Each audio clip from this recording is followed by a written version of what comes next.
Paris in the fall, the last months of the year and the end of the millennium. The city holds many memories for me, of cafes, of music, of love, and of death.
As I picked myself up, all I could hear was the ceaseless drone of traffic. Life went on around me, but the explosion was to change my life forever.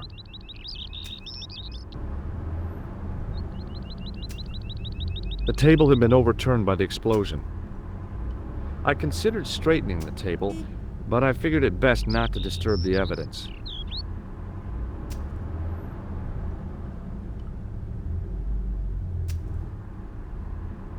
I considered straightening the table, but the table had been over.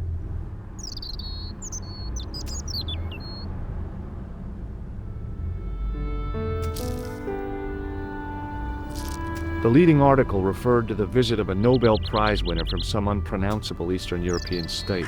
That was the only news story. The rest was rumor, gossip, and sensationalism. Then I noticed the writing at the foot of the page. It read Salah ad-Din, 1345.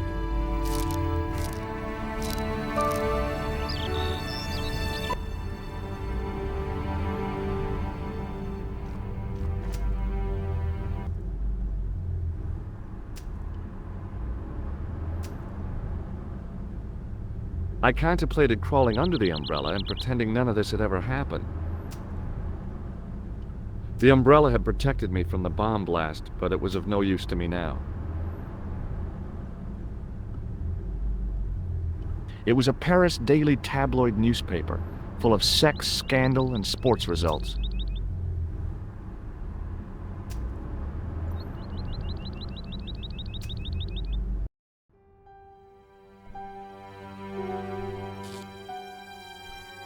It was the body of the old man. It was hard to believe I'd seen him alive only minutes before.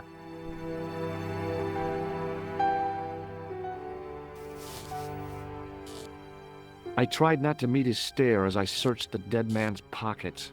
No wallet, no papers, no credit cards. The guy's past was a blank page. The pretty young waitress was unconscious.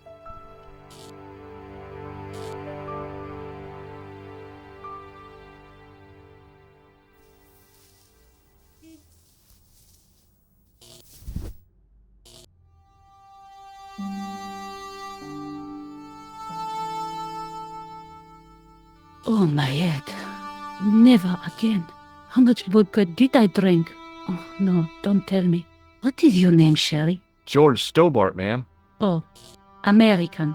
She asked the question quite innocently, but I could sense her reserve. It was something which seemed to afflict all Europeans. You look like you could use a little help. I could use a little drink. I feel sick, dizzy, and bruised. I don't even remember the party. Just relax and take it easy. You've been knocked out.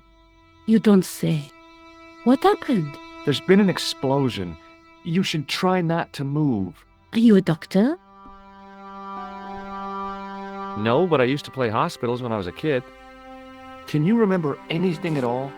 No. I need a drink. Pour me a brandy. Is that straight or with ice? Just give me the bottle with a cheat on it. I guess a little drop won't hurt.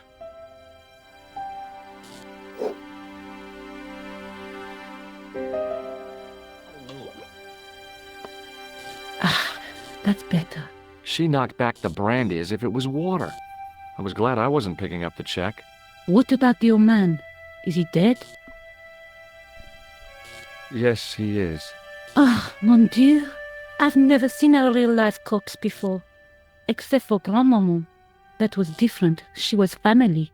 Has he gone stiff? I shouldn't think so. He's only been dead a few minutes. Did you know the old man? No, monsieur. I never saw him before. Do you remember what happened when the clown entered? I remember that horrible tune he played all right. It was like a funeral dirge. I'd never liked accordion music either. Did this newspaper belong to the old gentleman? I don't know. Someone has scribbled a note on it. It reads, Salah ed-Din, 1345. Does that mean anything to you? No, monsieur, nothing. Stay here, mademoiselle. I'm going to look around for evidence.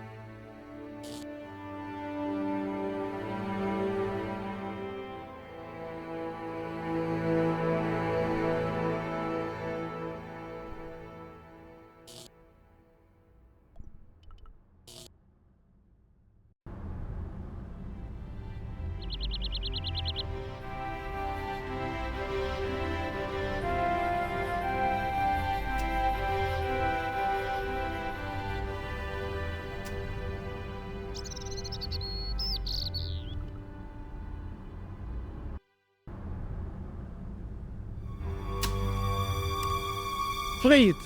Hold it, right there. Whoa, don't shoot. I'm innocent. I'm an American. Can't make up your mind, eh? I demand to see the American consul. Drop your weapons and get down on the ground. Put that thing away, Sergeant. Move. I apologize, monsieur, but I cannot permit you to leave. Am I under arrest?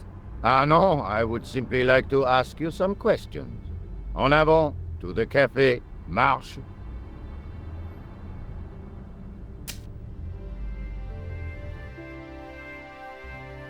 What a mess. This bombing is an outrage, is it not? Stop that, monsieur. Stop holding your breath at once. Has it occurred to you that he may be dead, Mou? Oui, monsieur. But I prefer to look on the bright side. Besides, I recall a case where the killer escaped by feigning death.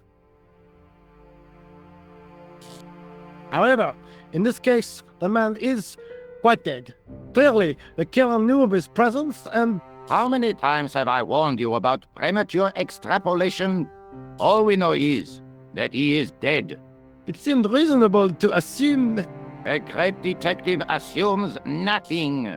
Take Maigret, for instance. But he was a fictitious character, monsieur. Why, he was no more real than Poirot or Tintin. That's different, Mou. They were comedy Belgians. Anyway, it is unlikely that even you will learn much from talking to the dead. Examine the girl and take her statement, if you can.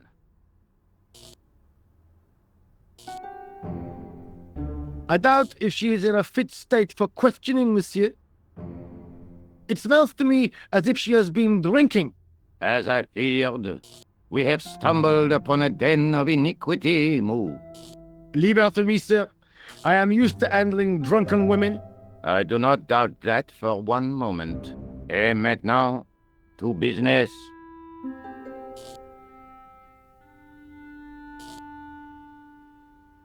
Your name, please? George Stobart. I'm from California. And what brings you to Paris, Monsieur Stobart? Travel. I'm touring Europe. You chose well.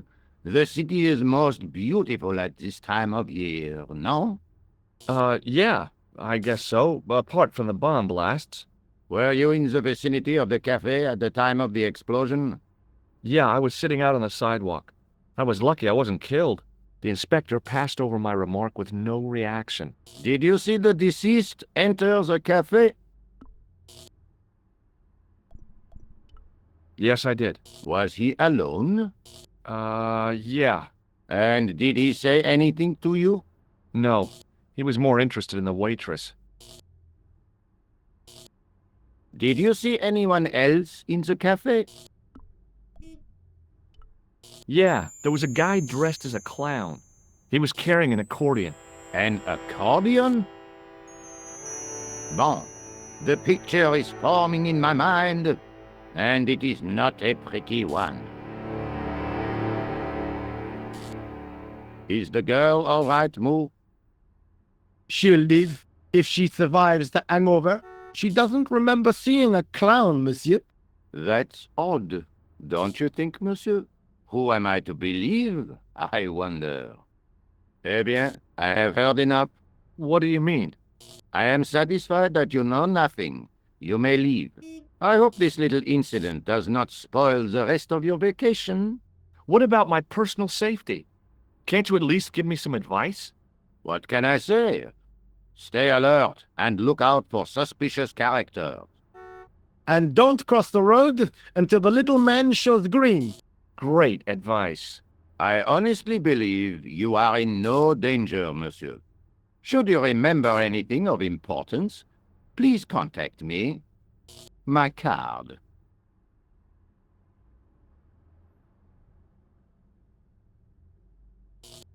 Thanks. That is all. You may go.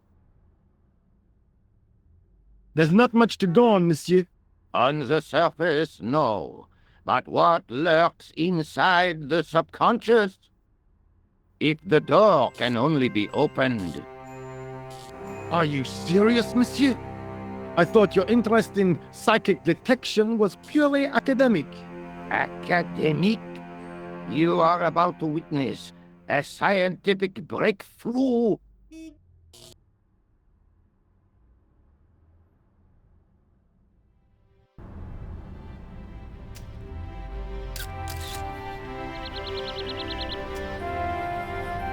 The girl presented a confident but sullen mask to the world, an expression more suited to the face of a delinquent youth. Excuse me, mademoiselle?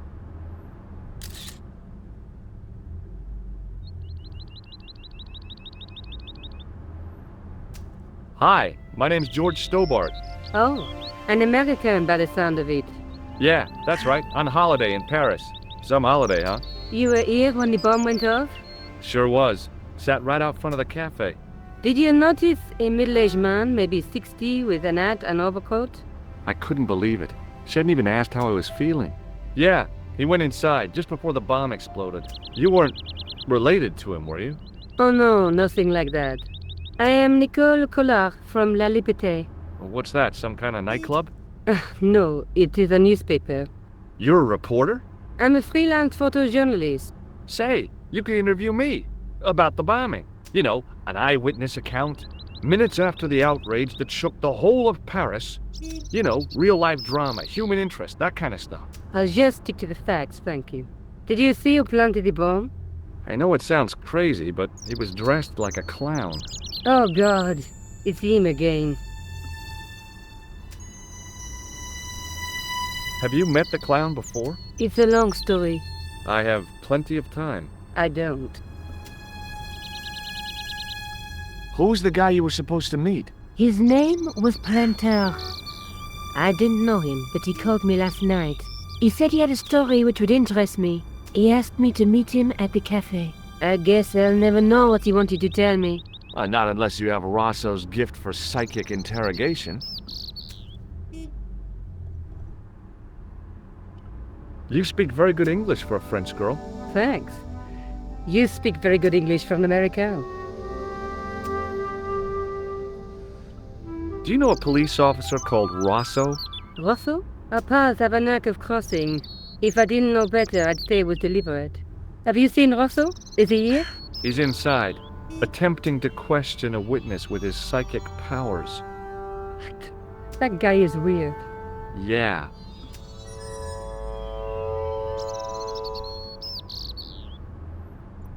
I found this newspaper outside the cafe. That is not a newspaper, it's a gossip rag. It may have belonged to Plantar. So, he had a taste for sensationalist smut with right-wing bias. That doesn't tell us much. There's something written in it. Salah Eddin, 1345. It sounds like a betting tip. The name of the horse and the time of the race. What do you think?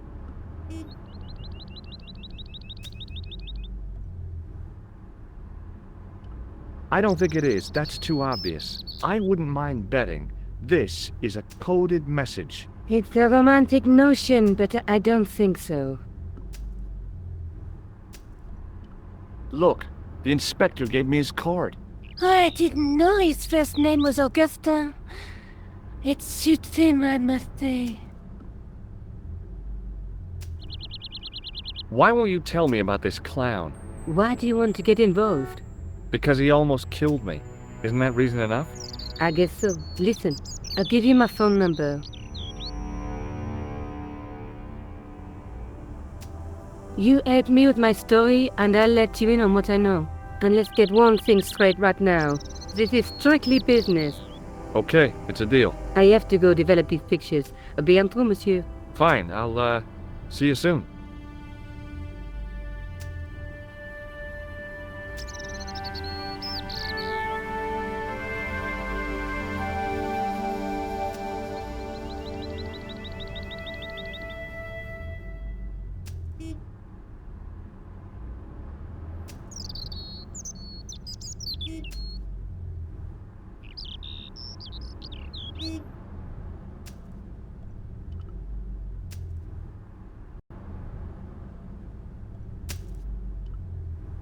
The muscular workman wore a morose expression, like a silent warning to leave him to get on with his job.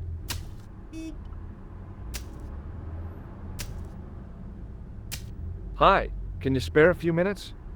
I thought you'd been arrested. No, it was a misunderstanding. When he pulled that gun, I thought that was it. Those automatics pack quite a punch, you know? He made a mistake. He thought I was a terrorist. You? A terrorist? Ha! He was only doing his duty, I guess. Did you see an old guy with a briefcase? Wait, silly old coot. Do you know what he said to me? Work fascinates me, he says. I could watch it all day. Quelle vite. I could have knocked his block off. Did you see a clown come by this way? A clown? Like in a circus? Yeah, with makeup and a big red nose. Huh! Those guys are funny, aren't they? Not in my experience. I love the circus, especially the horses. You haven't answered my question. Have you seen a clown? You think I've got time to watch everyone who passes by? Some of us have to work for a living. Did you recognize the old man? No.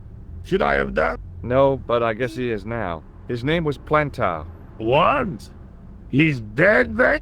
Yeah. That's too bad. Now I wish I hadn't called him what I did. If only I could turn back the clock. If only I'd been more tolerant. Regret and remorse are strange emotions. They really bring out the hammiest actors in people. Would you like to read my newspaper? I haven't got time to read that. Can't you see I'm busy? You could read it on your lunch break. 10 minutes is all I get. And if my boss had his way, I wouldn't get that. He'd have me on a drip, so I didn't have to stop to eat. Oh, take the newspaper and quit complaining.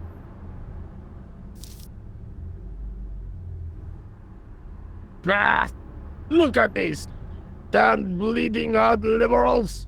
Yeah, save the dolphins. Catch them and eat them, I say. All that fuss over a bunch of fish. Nah, that's more like it. Look at the size of those. Like champagne bottle corks, no? Ah, what's this? Saladin running in the Prix de l'Arc de Triomphe. It's a racehorse? A horse? A legend. Bucephalus reborn, mon ami. Like a streak of lightning she is.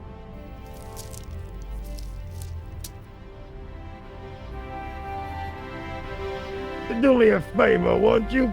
Keep an eye on my hole. I'm off to put some money on that knife.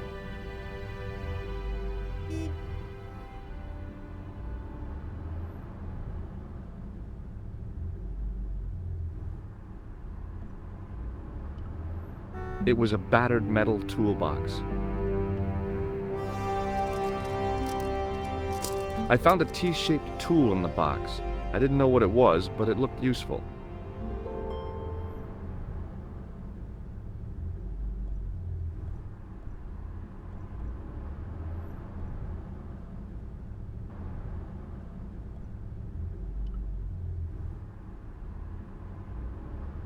The door was securely locked.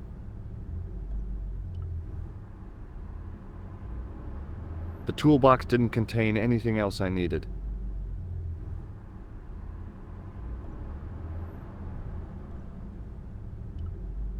It was a huge and weighty-looking engineer's telephone.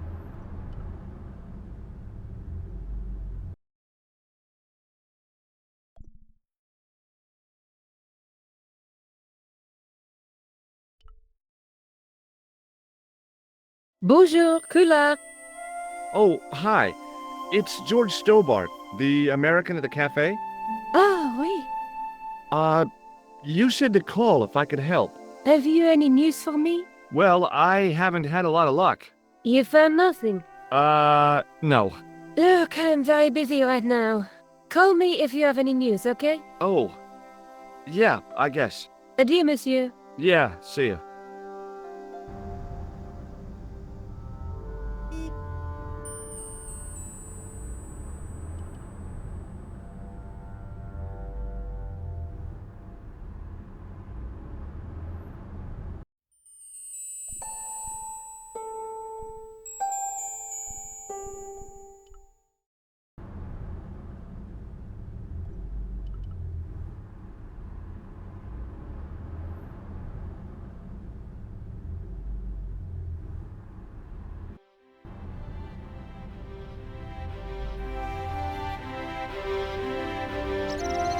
I contemplated crawling under the umbrella.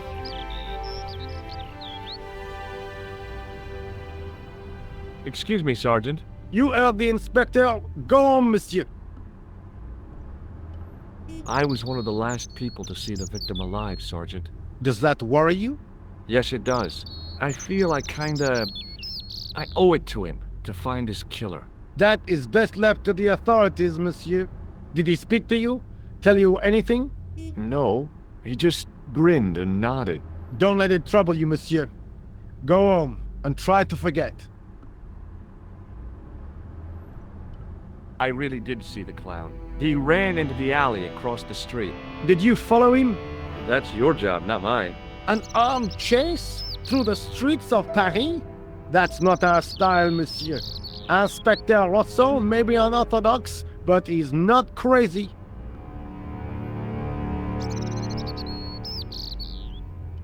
How did you and Rosso arrive at the scene of the explosion so quickly? You arrived within minutes. Was it a tip-off? Inspector Rosso's sources are a perpetual mystery to me, monsieur. There are some who say he has made a pact with the devil. And what do you think? I think he is the devil. What is Rosso doing with that girl? He is giving her the once-over, as you Americans say. Huh? Once he gets his teeth into a case, nothing will shake him off. Was he serious about all that psycho-detective stuff? Of course, Inspector Rosso is a pioneer and a visionary. His revolutionary methods, once perfected, may change the face of law enforcement forever. I can't see it taking off in L.A. Did you find the victim's briefcase yet? No, sir. The inspector gave me specific instructions to guard this door. Until he countermands these orders or backup arrives, here I stay. I know the identity of the dead guy. His name was Plantau. Is that so? You knew him, did you? No, but We'll know everything there is to know about him soon enough. I'm trying to be helpful here. The best way you can help us is to go home, monsieur. See you later, Sergeant.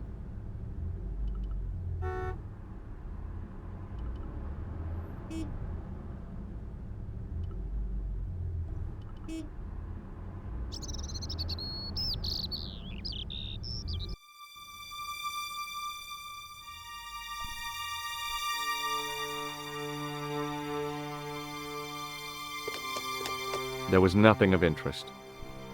It was a plastic crate.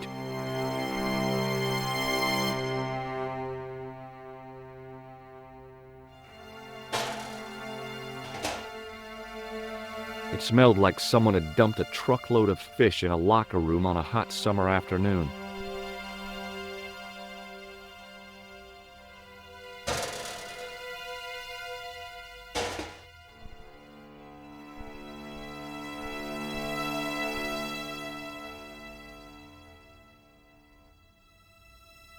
I examined the boxes closely. They were damp and smelly and decidedly empty.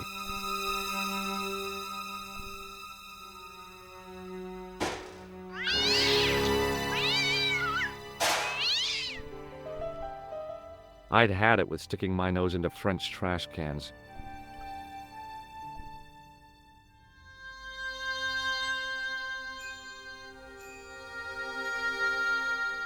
I tried to lift the cover with my fingers, but couldn't gain any leverage.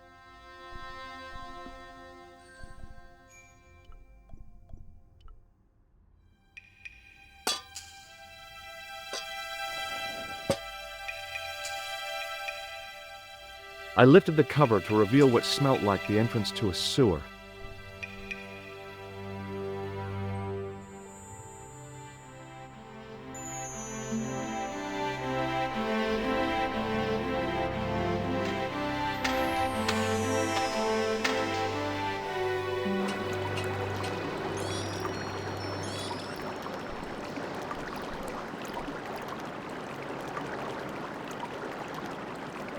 As I picked up the plastic ball, I realized it was intended to be worn.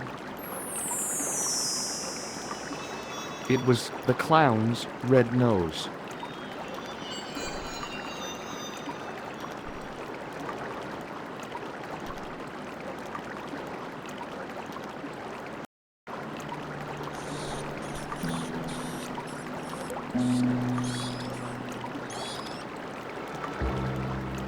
I scooped up the sodden tissue.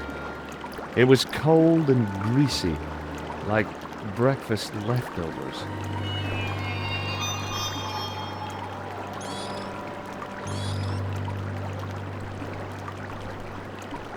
It was the soggy tissue.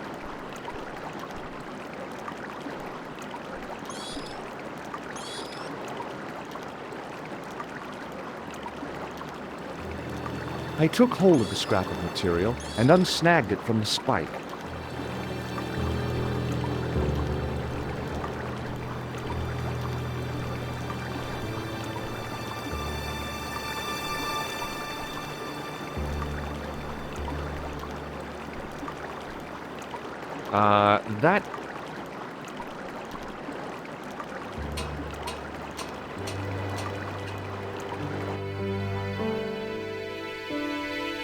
Hi there. Hold it right there, you sewer rat. I knew you'd come back. And now I've got you. What are you talking about? You're trespassing. Come out of there, immediately. That's what I'm trying to do. Give me your hand.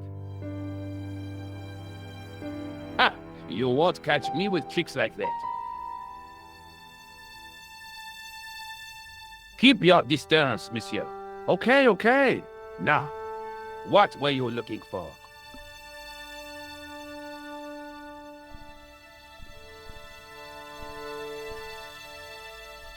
Terrorists. The meanest, nastiest, dirtiest bunch of guys you ever saw. Ah, Englishmen without a doubt. The filthy dogs. The day they opened that tunnel was a bad day for France, I tell you. If I still had the full use of my faculties, I'd march right over there and tell them so. Well, whoever they are, they blew up the cafe. What? The cafe? Blown up? Mon Dieu. That is awful. The guy who did it was a calculating, cold-blooded killer. He was disguised as a clown. I followed him into the sewer, and I think he came this way. Mon Dieu. Then, the man I chased, do you think that man and the clown are one and the same? Well, yes, it had crossed my mind. Ah, that still does not explain what you are doing down the sewer. For all I know, you are in league with him. Oh no, I'm just a tourist. Most tourists are content with the Eiffel Tower, the Louvre, or the Pigalle. I didn't realize my waste pipes were such an attraction.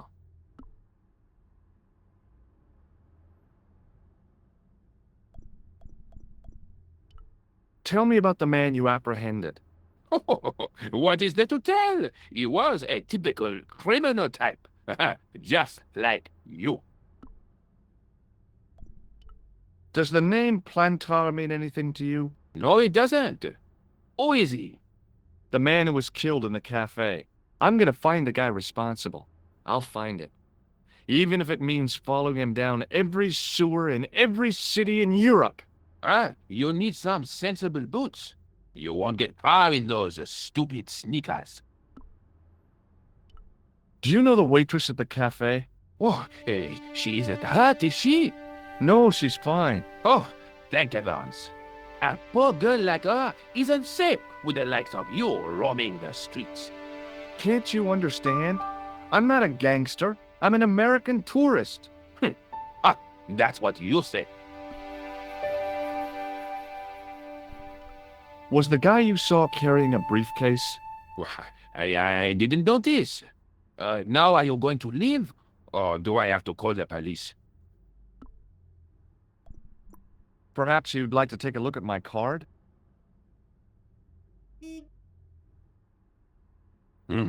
What is this? Inspector Augustin Rousseau? What does that say? Hominoid Division? Homicide. I think the ink's smudged. Then you are not a tourist.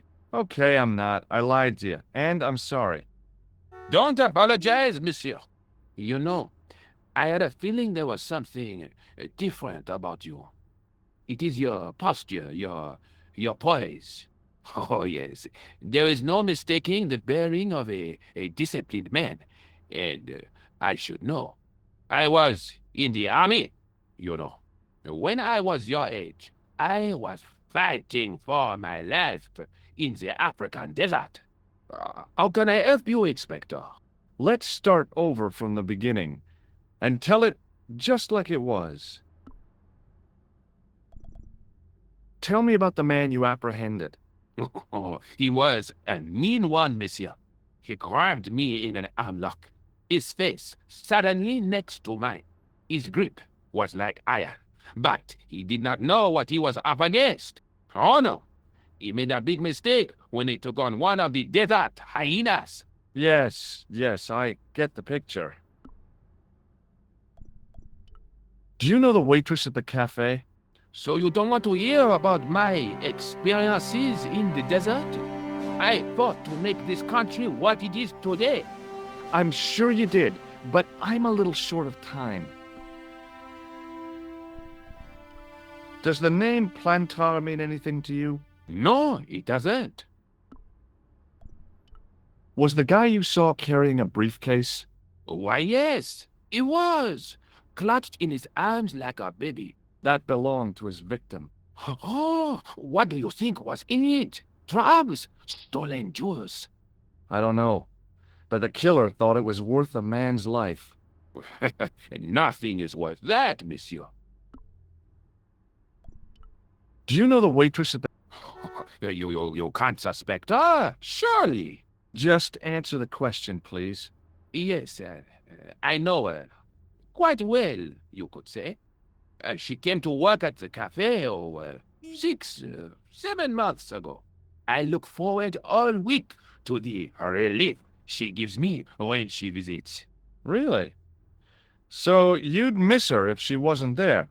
Oh, mais oui. Who else would I find to cut my toenails?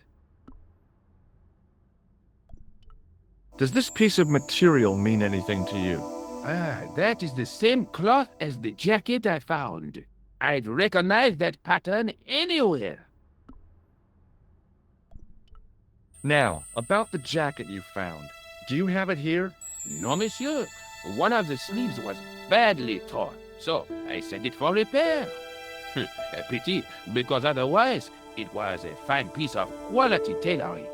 It had the tailor's name inside on the label. Where did you send the jacket?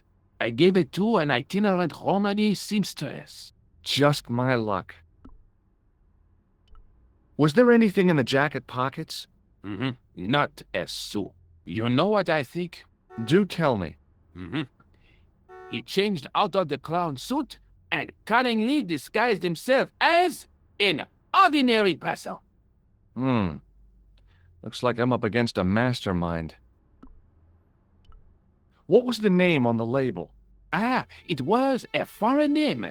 Todrick, I think. Did you get the address? There wasn't one, monsieur. Only a telephone number.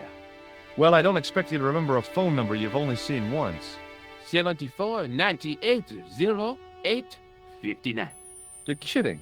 That's his phone number? Yes, that's it. A little trick with numbers that I learned in the desert. I was taught the technique by a Tuareg shaman. That's incredible. It comes in handy at the supermarket checkout. Do I get a reward? Honesty, monsieur, is its own reward. Then I'm glad I do not rely on honesty to pay the bills. I have to be going. Thanks to your help, the citizens of Paris can sleep a little easier tonight. Vraiment? I was only doing my duty, monsieur. Good luck, Inspector. I hope you catch that killer soon. I'll let you out.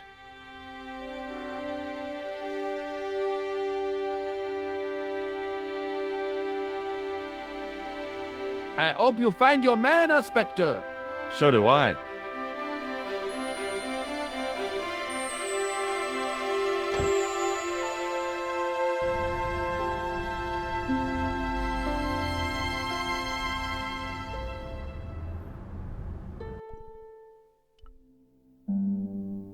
Hello? Who is this? Hi, my name's George Stobart. You don't know me. Correct, Mr. Stobart. I don't. What can I do for you? Well, I'm trying to trace one of your customers. Could I maybe come over and talk to you? No, that's not possible. Oh, okay. Forget it. Listen, all I want is a name. What are you talking about? Who are you working for? I guess you might say I'm acting in the interests of truth and justice. Thank God. I thought you were the police. There are innocent lives at stake, Mr. Todrick. Lives that you could save. You're collecting for charity, yes? No, I'm not. All I want from you is information. Go on. I'm listening. What do you know about the clown who bombed the Café de la Chandelle Verte? I don't have no idea what you're talking about. You're cool, Todrick. But I think you know more than you're saying. I don't know who you be, but sure I am you don't know what you're talking about. I don't know if you're saying that to make me think you don't know what I mean, but this is ridiculous. Quit playing games with me, Todrick. I tell you, I know nothing about no clown. Did you know that one of your customers was a part-time clown? If a guy feels happy with a funny nose and custard down his pants, what's the problem? Do you know a guy called Plantar? No, I never heard of him. Shall I tell you what happened to Plantar? How he was killed in cold blood? I told you, I never heard of Plantar. I expect Plantar's a family man, don't you? In their little apartment, Madame Plantar is cooking the supper, listening for the familiar sound of her husband's key in the door. Junior is waiting for his daddy to come home from work. He can't wait to show him the merit marks he earned in school today. Only tonight, Monsieur Plantar won't be coming home. You forgot the puppy. Huh? The faithful puppy dog, waiting for the sound of his master's voice. Well, maybe they don't have a dog. What do you think? I don't know, Plantar. I never heard of Plantar. None of this has anything to do with me. Thanks for nothing, Todrick.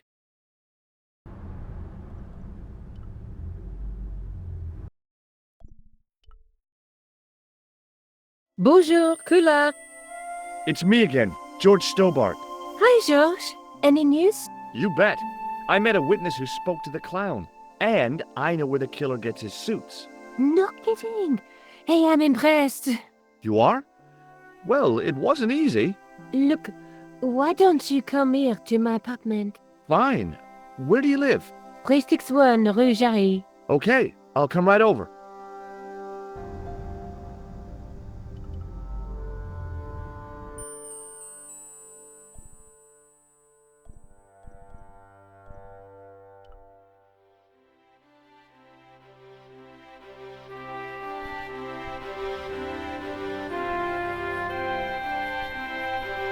It wasn't the style of the clothes in the shop that caught my eye, but the prices. The same amount of money would feed a starving family for the rest of their lives. I guess people who buy that kind of stuff don't have a problem with their consciences.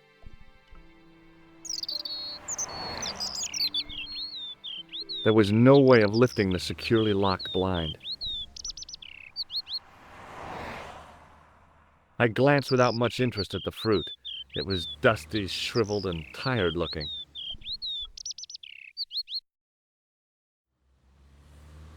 I inhaled deeply, expecting to experience the scent of the flowers. What I got was traffic fumes. Oh, hi. Bonjour, monsieur. Would you like me to foretell your future? No thanks.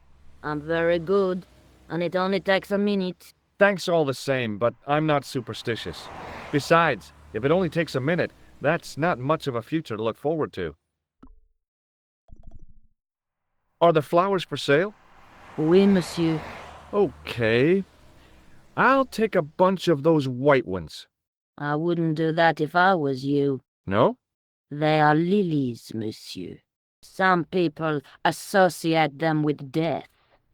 Yikes. Well, thanks for telling me. What other flowers do you have? Dahlias? What do they signify? Insecurity. I don't want to give her the wrong idea about me. What about the tall yellow ones? Those are iris, the flame of passion.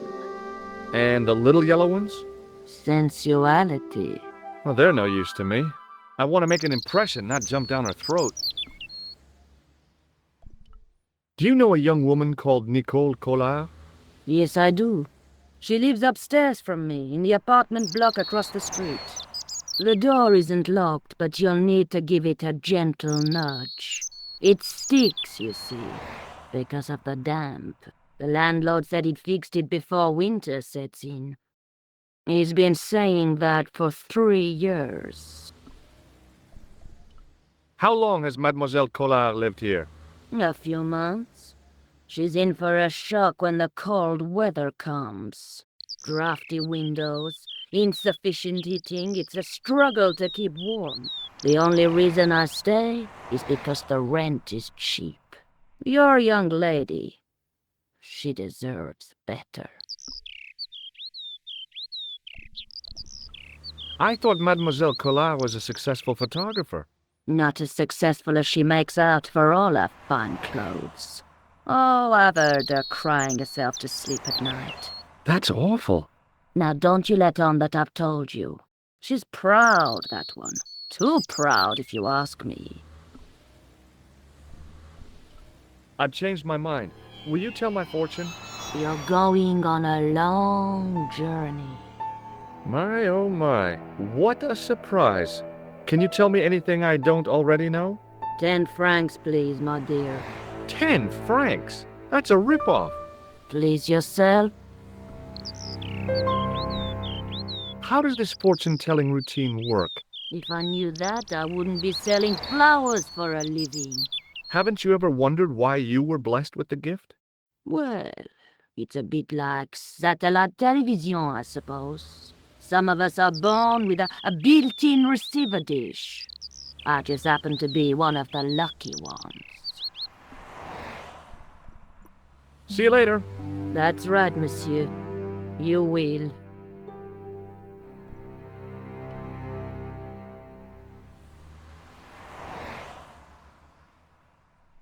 Remembering the flower seller's advice, I pushed the door gently just above the lock.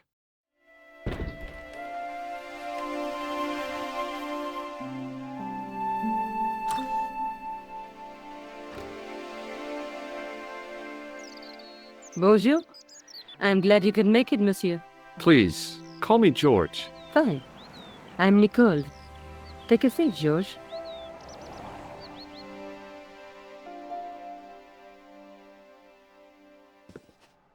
Eh bien? And what have you been up to?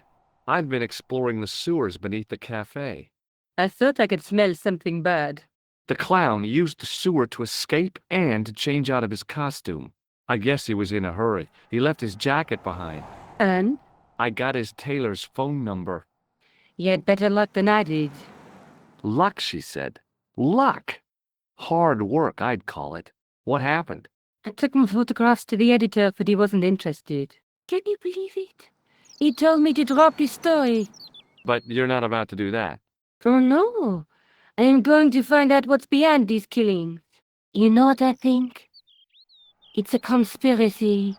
The police in 3 different countries have kept very quiet about the murders. The press don't connect them at all. They blame them on political, religious, or militant minority extremists. That covers just about everyone. Rosso didn't blink when I told him about the clown. It's as if he already knew. That is typical of a cold fish like Rosso. I've seen cheeseburgers with more spunk. How did Plantar get your name? For the newspaper, La Liberté, they had written an article linking 2 unsolved murders, one in Italy and the other in Japan. The cases were remarkably similar. A wealthy victim, no apparent motive, and a costume killer. Plantar said he could supply me with more information. Somehow, the clown must have known about our appointment. Tell me more about the clown's previous victims. The first was Arno Bellotta, the millionaire pharmaceutical baron. He made his money from amphetamines in the post-war slimming and diet boom. Imagine it! Millions of housewives literally speeding their butts off. Was he killed for his money? No. He had no living relatives, and his fortune went to the orphanage where he grew up. The only witness in the case was his Filipino au pair. She swears he was led to his death by a snowman. What about the clown's second victim? Yamada, the controversial Japanese green politician. He inherited his fortune from his father's electrochemical consortium. He was committed to dismantling Japan's automobile industry. I can't see him gaining much support with a loony policy like that. Yamada was a man of vision. He was years ahead of his time. If you say so. How did he die? At the hands, or should I say, flippers, of a giant emperor penguin.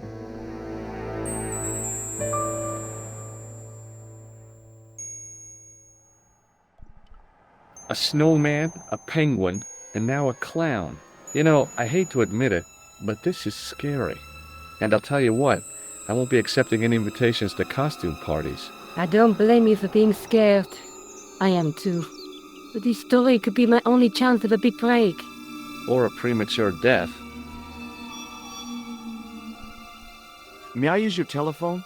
Sure, go ahead. Thanks.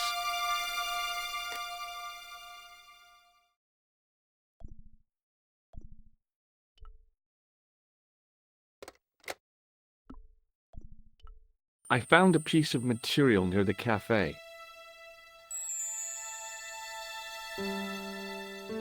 When I showed it to the concierge, he recognized it right away. It's very distinctive, all right. Just wait until you see this. I developed the film I shot at the cafe. Here, George, it's an enlargement I made. Look what that guy's wearing. Checkered pants. The same material as I found in the sewer. That's right. This guy shouldn't be difficult to find. Oh no? Take a close look at his left cheek. A scar. In the shape of a horseshoe. Oh, a crescent moon.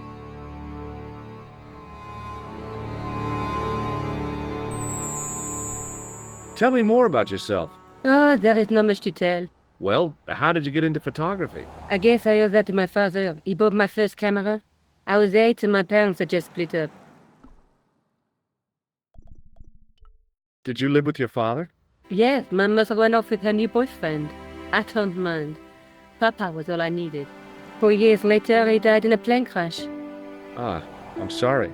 Well, it's all right. I don't mind talking about it. He was more like an older brother, really, always joking and laughing. Papa always wanted I should study art. That's why I went to college. Did you learn about photography at college? Oh, God, no. I couldn't afford the materials.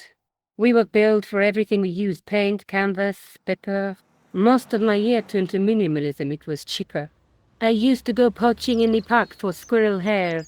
The only time I wasn't hungry was the time I did printing. I used to eat the potatoes. You're making fun of me, aren't you? Oh, no. Do you have a boyfriend? That's none of your business. How come you enlarged this photograph of me? Because I noticed the guy behind you, of course. Do you want this photograph back? No, you keep it. I can always make another print. Do you want this photograph? No. I'm going back out to search for that clown. Where? I don't know, maybe there's something I overlooked. Okay. Well, good luck.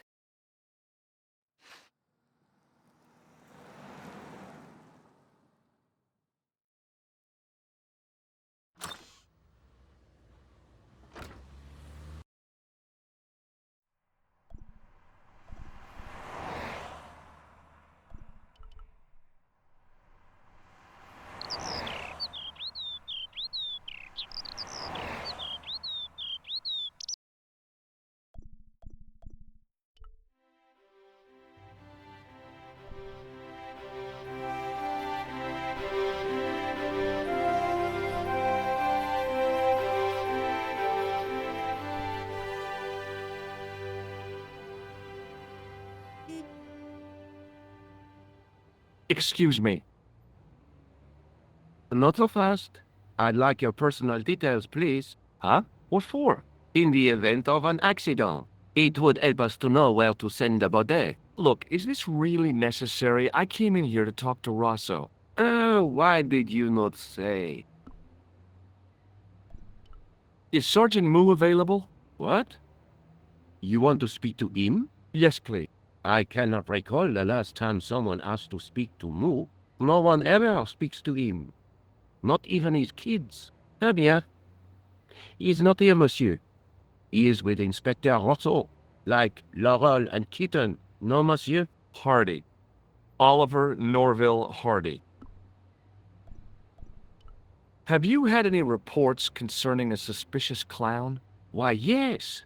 There was a fracas only this morning. 3 arrests for public disorder. And you say there was a clown involved? A clown and a particularly offensive piece of sculpture with balloons. Are you in any way involved with the reprobate, monsieur? No, not me. Do you recognize the man in this photograph? No, monsieur, I do not. I have no memory for faces.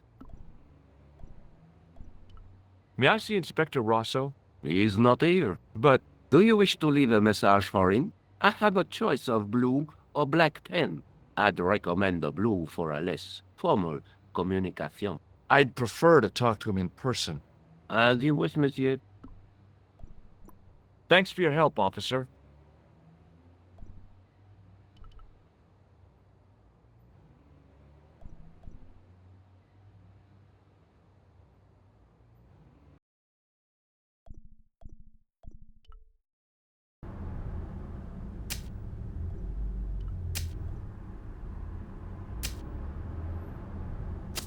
Hey, you! What do you want now? Do you recognize the man in this photograph? No, I don't. Look, I know you're busy, but surely you'd have noticed a clown. I told you already. I didn't see a thing. He was wearing multicolored baggy trousers and makeup. He'd be a poor sort of clown if he didn't. I gotta go. Don't let me keep you.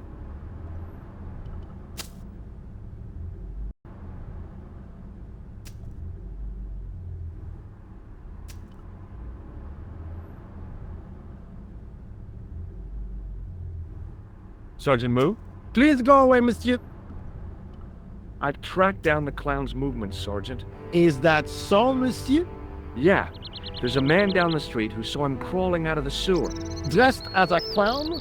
No, he'd changed into ordinary clothes by then. So, how did he know it was the clown?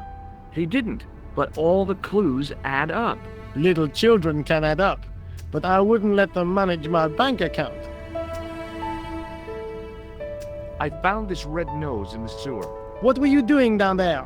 fishing for clues. That's where the clown went. You still insist you saw a clown, monsieur? Of course. And this novelty nose proves it. It will take more than a plastic proboscis to convince Inspector Rousseau. You don't want this as evidence, then? Certainly not, monsieur.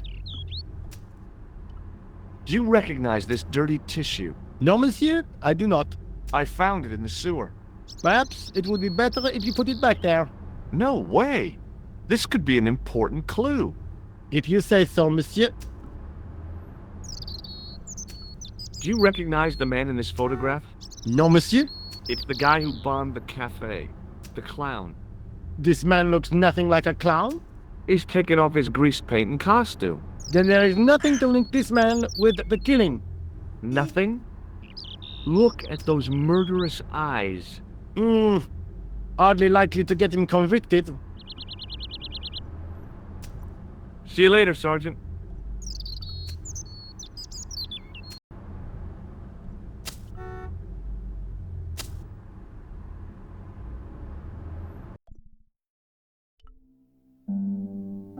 Hello? Mr. Todrick? Oh, it's you again. What now? Did you make a suit for a man with a scar on his face? A scar in the shape of a crescent moon? Maybe. Maybe not. Tell me where I can find him and I'll leave you alone. And if I don't, I won't leave you alone. I can't tell you anything unless you give me his name. Do you know where I can find the... I told you. Thanks for nothing, Todrick.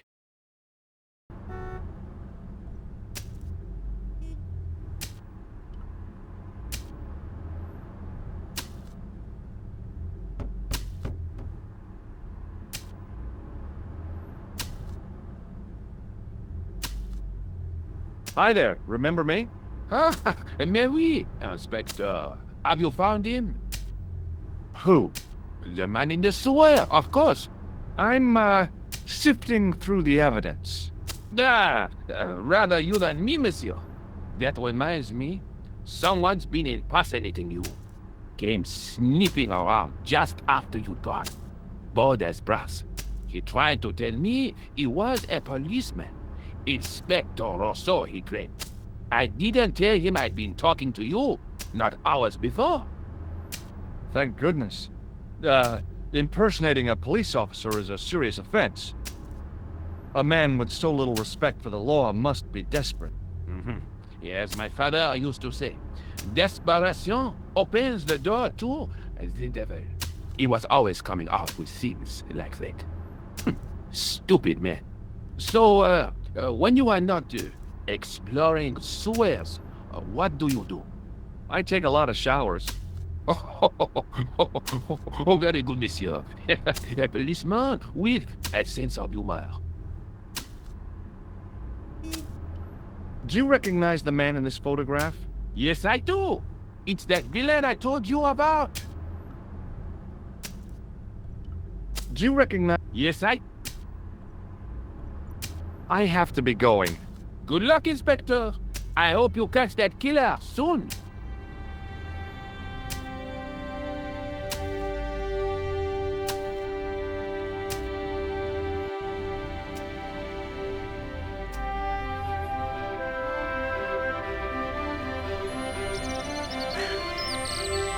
It was Nico's photograph of the man we suspected.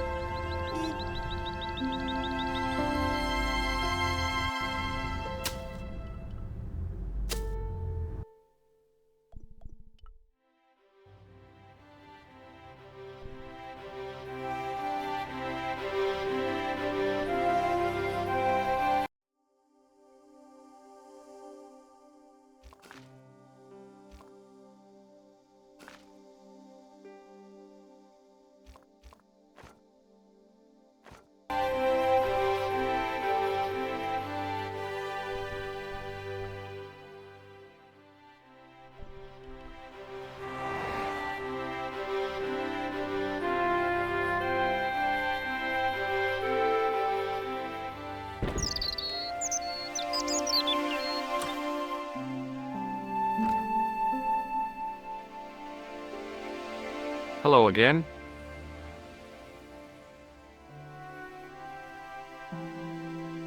Hi, George. Have you traced the clown any further?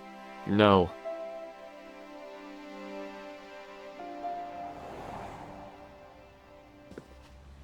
Did you phone the tailor who made his jacket? Yep. Do you want this photograph back? No. I found this tissue down the sewer. Oh, that's disgusting, George. I think the stuff on it is grease paint, like actors use. Or clowns. It's still disgusting. Get rid of it. I found this false nose in the sewer. Hey, what's this inside it? The contents of someone's nose? Don't be gross, George. It says La Reste du Monde. Masks and costumes. It's a costume shop near the Gare Saint-Lazare. I'll check it out. Maybe the owner remembers who hired the clown costume. Why don't you put it on, George? No way am I wearing this. I'd look really stupid. Besides, he might have had a cold.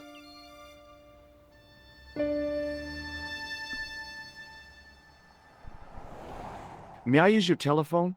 Sure, go ahead. Thanks.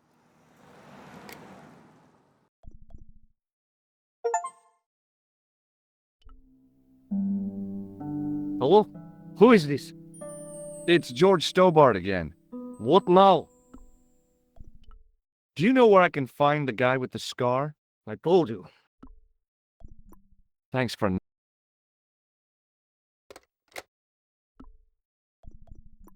I'm going back out to search for that clown. Where? Well, I guess I could visit the costume shop. Good idea.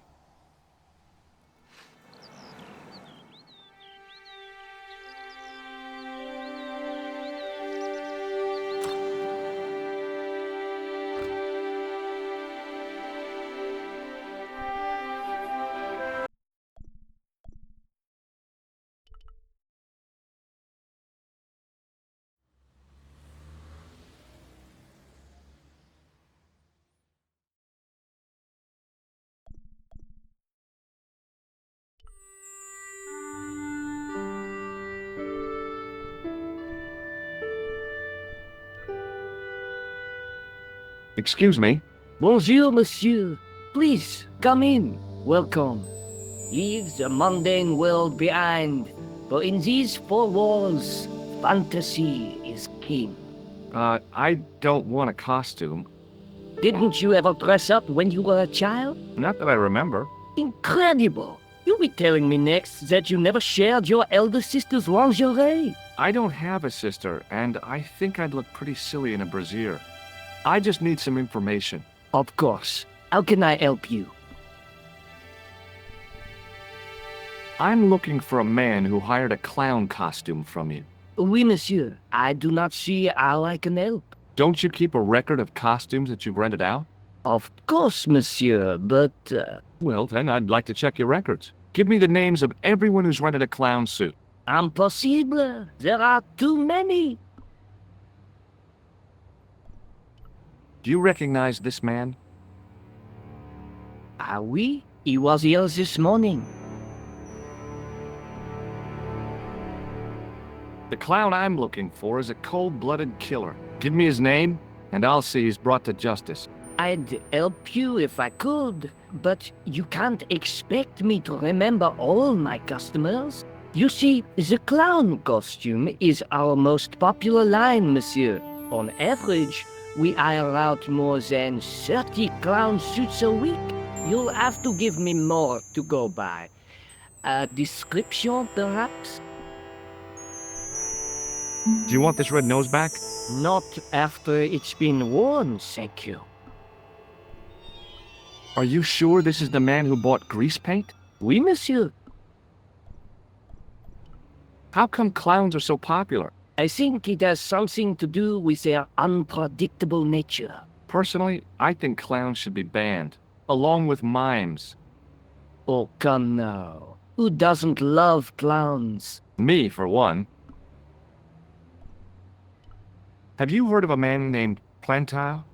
I do not recall anyone of that name. Does this dirty tissue mean anything to you? Let me smell that.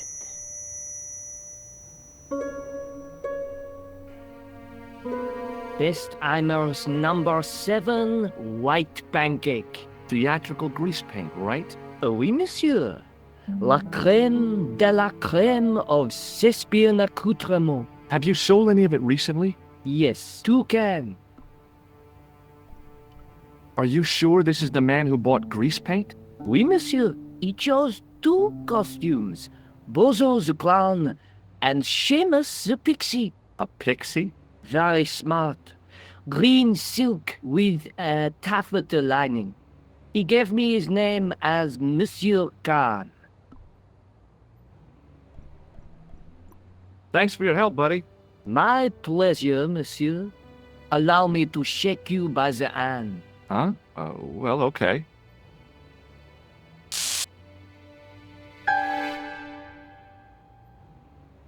What are you trying to do, kill me? You did not find it amusing? I never saw the funny side of electroshock therapy.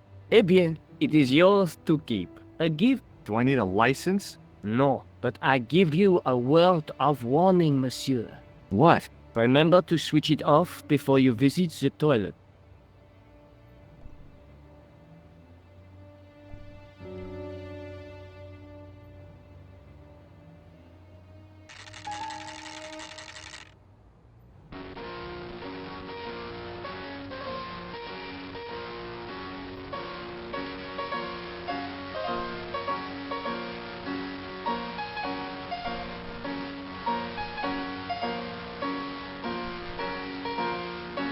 As I was about to touch the dummy, I realized it had the same color eyes as Nico. The strange thing was, I hadn't realized I'd noticed the color of Nico's eyes. I gave the dummy Puro a tentative prod, but it didn't move.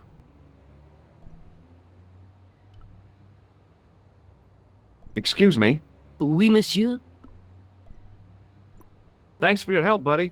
My pleasure, monsieur.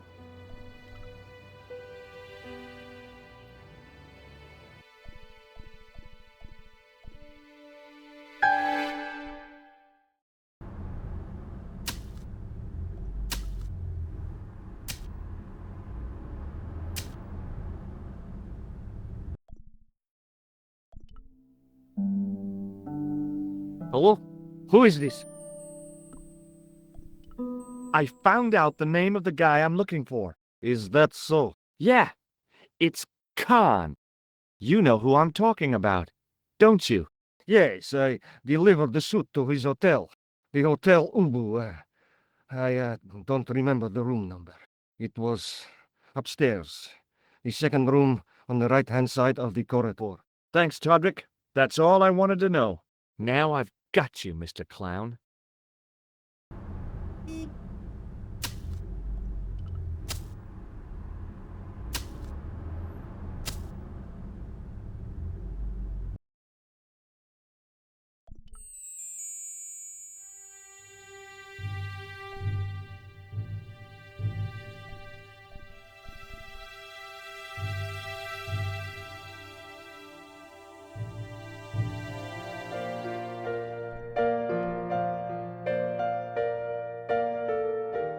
Hi there, ma'am.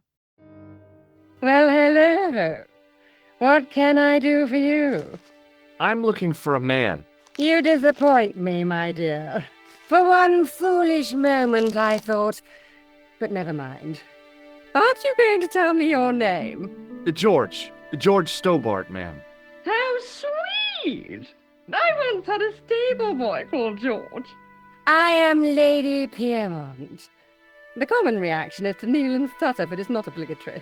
A real lady? I mean, you're an honest-to-God aristocrat? Oh, I don't know about that. Few of my ancestors are honest, not even to God. I can trace my family back to the Normans, but don't let that intimidate you, George. Beneath that impressive pedigree, I'm just flesh and blood. The blood may be blue, but the flesh is the plump beef of old England, so to speak. You appear distracted, George. Is there any way I can help you? Are you here in Paris on vacation? No, darling, I'm on holiday. I needed to get away after Algy's funeral. I didn't realize you were mourning the loss of a loved one. I'm not. He was my husband. I'm sorry to hear about your husband's death. You wouldn't be if you knew him, my dear. It gave me the opportunity to take a well-deserved holiday. Daphne suggested a change of scenery. Paris, she said. The wild romance is just what you need to take your mind off the inquest. Well, the closest I came to romance was being wooed by a drunken Breton chef.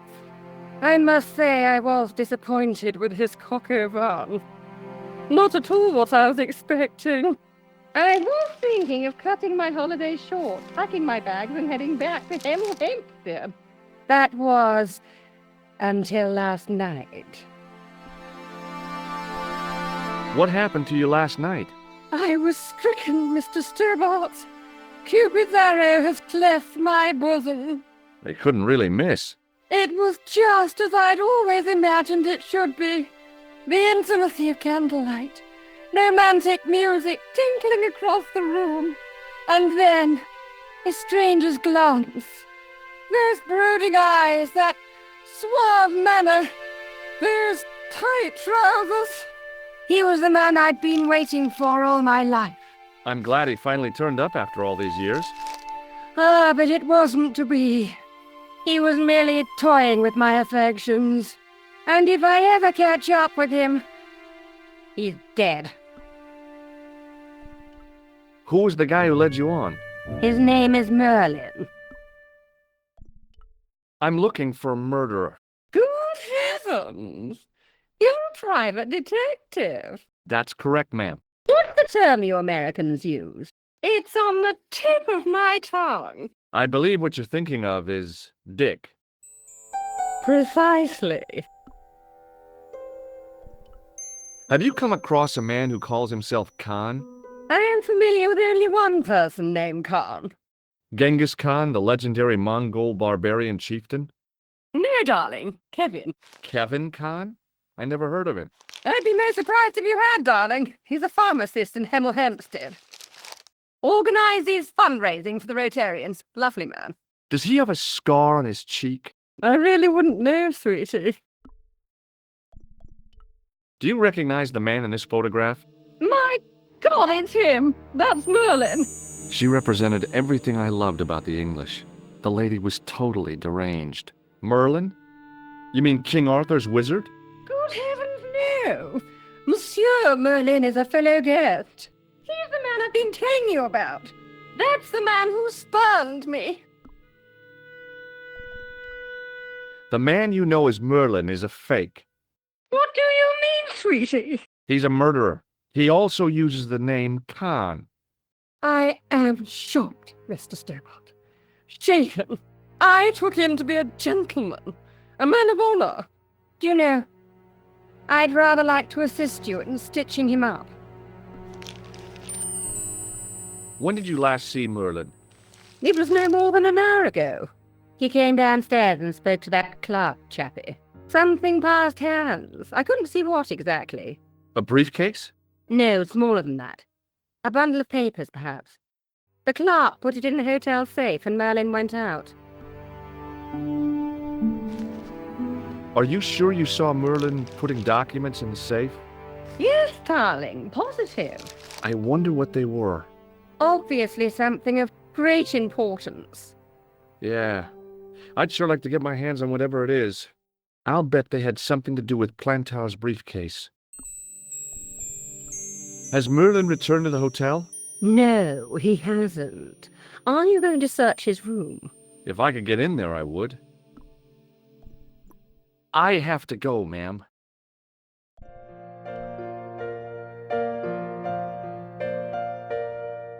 Excuse me, didn't I see your picture in the news? You're that Nobel Prize winner from some unpronounceable Eastern European state. Yes, that is me, in person. I don't want to worry you, but have you had any threats on your life? You know, mysterious phone calls, letters made up of headlines cut from the newspaper. I don't know what you're talking about. Have you seen a clown? I beg your pardon? The clown. A guy in funny pants. Have you seen him? My pants are from England, Marks and Spencer. They are a pleasure and a comfort to wear, with much support. I'm real glad to hear that. You know, it's good to know you Nobel Prize winners are human too. In my country, the people make do with string and egg cartoons. For pants? For everything. Oppression is the mother of ingenuity. Do you know a guy called Plantar? I don't know anybody in Paris. Oh, well, this guy's dead anyhow. Why do you ask me about dead men? I have seen enough of death to last me a lifetime. I'm, sure you have. Do you recognize this man? He calls himself Khan. Yes, I know this man. Why do you carry his photograph? I'm a private detective. What's your interest in Khan? He is an enemy of my people.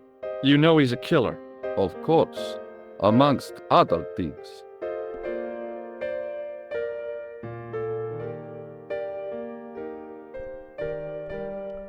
Would you help me investigate Khan? That is not possible. My instructions are to observe. I cannot jeopardize my position as an honored guest of this country's government.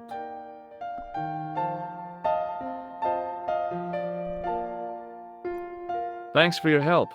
Goodbye.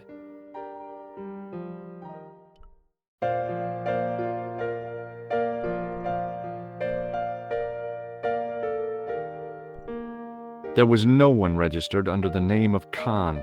If the killer was staying here, he'd used a different pseudonym. There was no one ready. If the killer...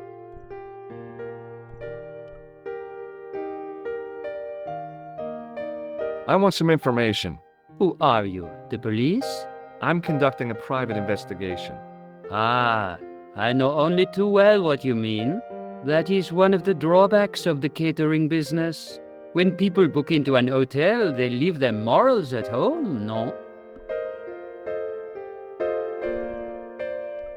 I'm looking for a man who dresses like a clown. This is a highly respectable hotel, monsieur. There are no clowns here. If you say so.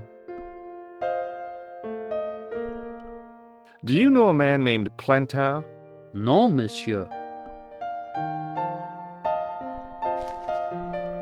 Do you recognize the man in this photograph?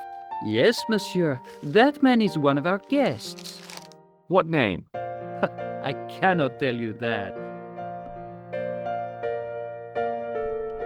I'd like to retrieve something from your safe. Ah, oui, monsieur. May I see some form of identification? Like what? A driving license, perhaps? I don't drive. Your passport? I don't have it with me. I could show you my operation scar. I'm sorry, monsieur. I must have some form of unique ID. You won't find a more unique ID than my scar. I'm sorry. I must insist on a more traditional identification. Rats. Can you tell me which room the man in the photograph is taken? Oh, no, monsieur. That information is confidential. Thanks for your help, buddy.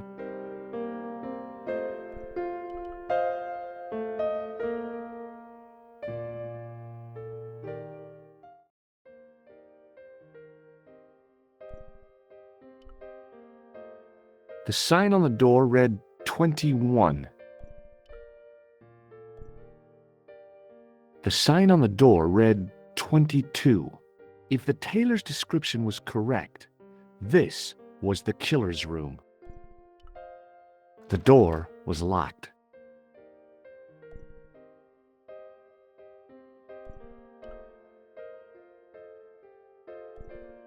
The door was locked.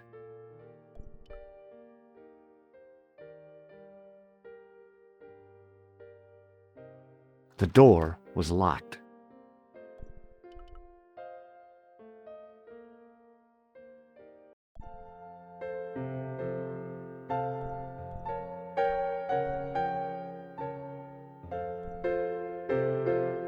I figured the lady at the keys wouldn't appreciate a duet with a musical illiterate like me.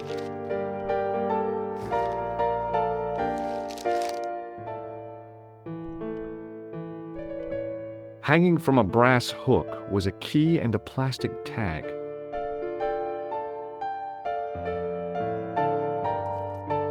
Excusez-moi, monsieur. What? You are trying to steal that key, no? No way.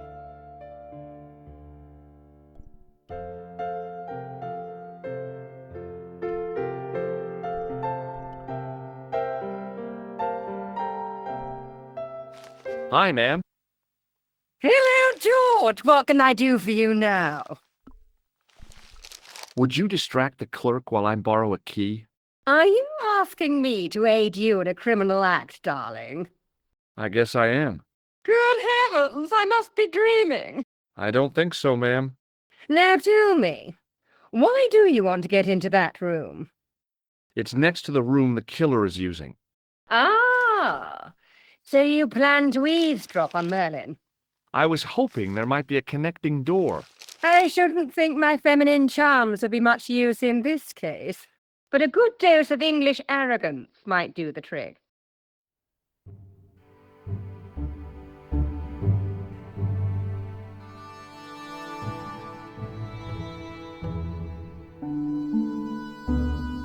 I say, you there, flunky?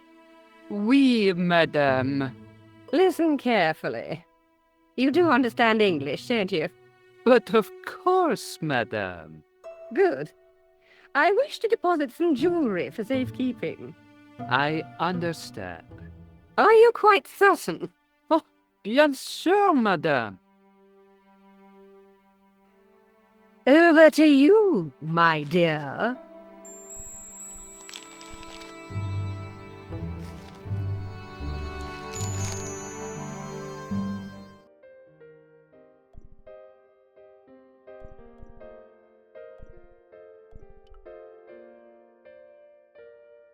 The door was...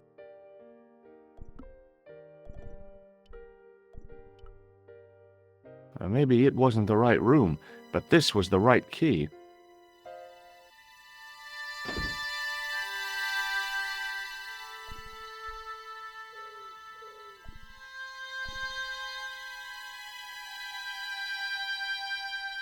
The cabinet was empty, but it smelt of onions. No kidding, it really did.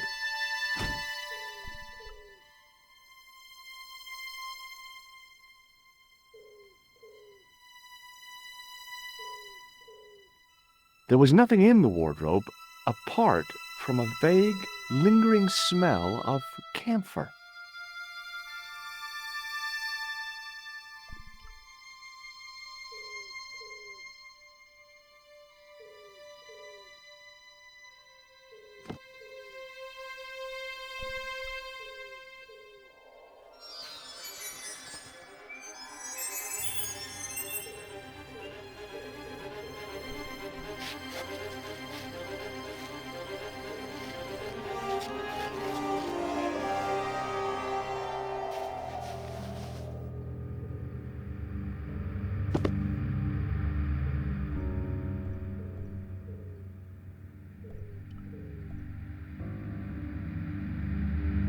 The assassin had been too smart to leave incriminating evidence beside his bed.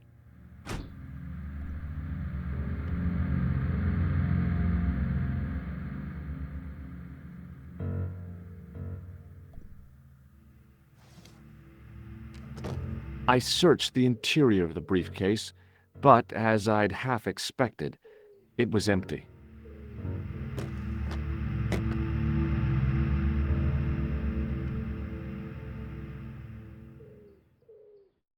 The bed was freshly made, and the crisp white sheets told me nothing about the killer's habits.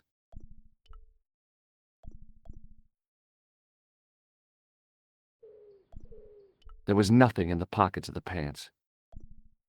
The pants were newly laundered and pressed with immaculate creases. There was nothing.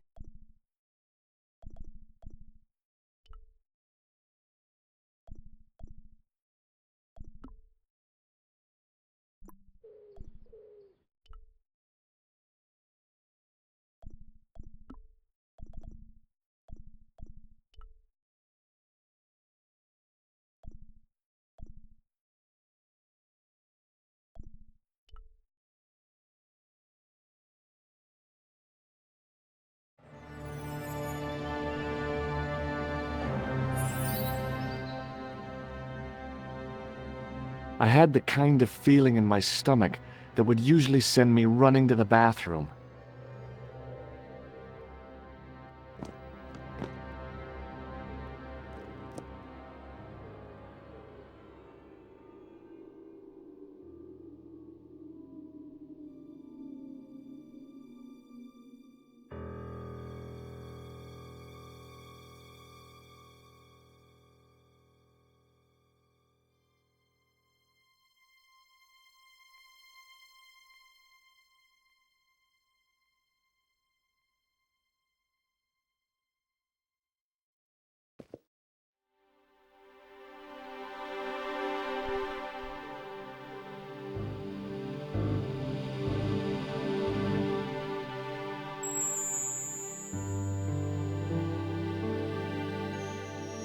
I couldn't believe my luck when I found 2 items in the pockets of the pants. The first was an ordinary matchbook. No matches, no clues. The second was a pass card which read, Thomas Merlin, Gruber Electronics Corporation.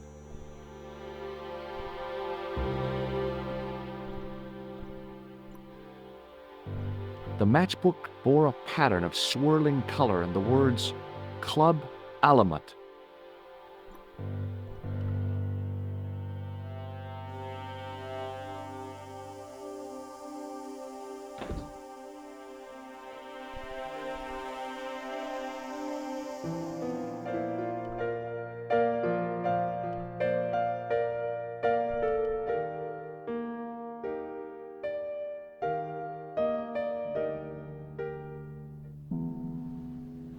Just a minute, monsieur. What's your problem? No problem, if you cooperate. What do you want? Just a routine security check, nothing to worry yourself about. Oh, well, all right. Search him, Flap. You bet! Hey, knock it off. Get off, you big ape. Nothing, Guido. Zilch! Our apologies, monsieur. What? I had to report you to the authorities. Round here, we are the authorities. You want I should break his arms? No. Let him go, Flap. Hey, Shorty. I didn't think much of your trick, little man. I don't know what you're looking for, but you picked on the wrong guy. Maybe you'll spread the word around the sewers. George Stobart is on the case. That's Stobart. 2 B's and 2 T's. It sounded impressive to me, but the weasel didn't seem to share my enthusiasm. Still, I figured he'd think twice before gunning me down in the street in cold blood. I do not like your tone. Oh yeah? And what are you gonna do about it? If you do not go away, I will gun you down in cold blood, right here in the street, without thinking twice about it. Forget it.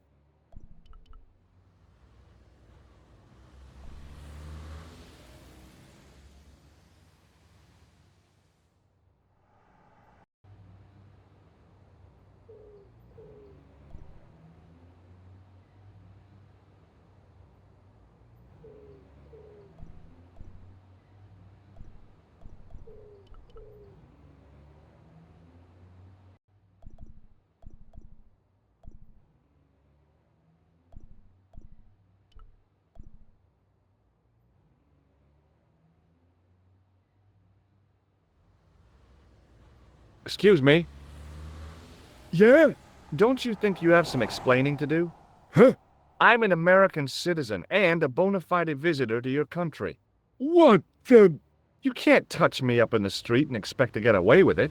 Get lost, creep.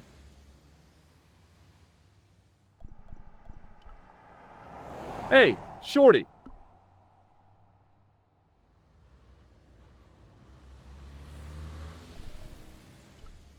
Do you know a man by the name of Khan? No, I don't. It's very important I get to see him, and I told you, I don't know it. do you recognize the guy in this photograph? No, I never saw it. Forget it.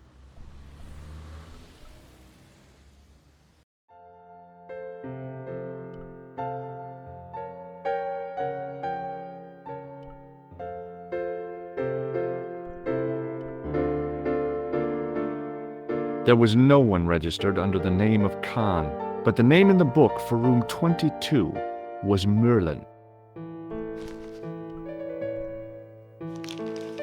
What now, monsieur? I've just been manhandled by a gorilla. Yes? I do not see any signs of a gorilla. No, not a real gorilla. It was a guy who looked like a gorilla. It happened right out front of this building. Let me get this quite clear. Are you complaining or bragging?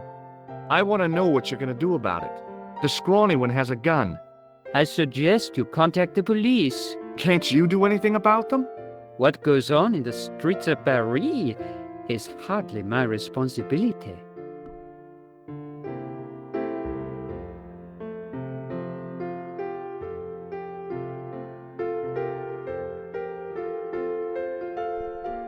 Aren't you concerned that your guests are being intimidated by gangsters? No one else has complained, monsieur? Did they steal anything from you? Well, no. They didn't find what they were looking for. What was that? I don't know.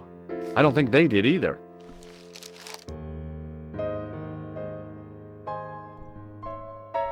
Does this pass mean anything to you? That is Monsieur Merlin's property. That's right. Merlin the murderer. I want to see what he's left in your safe. Impossible. I cannot betray his confidence, no matter what you say he's done. You're making a big mistake. Maybe. I can live with that.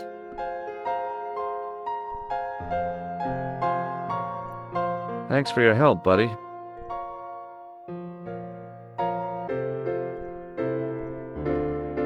What now, monsieur?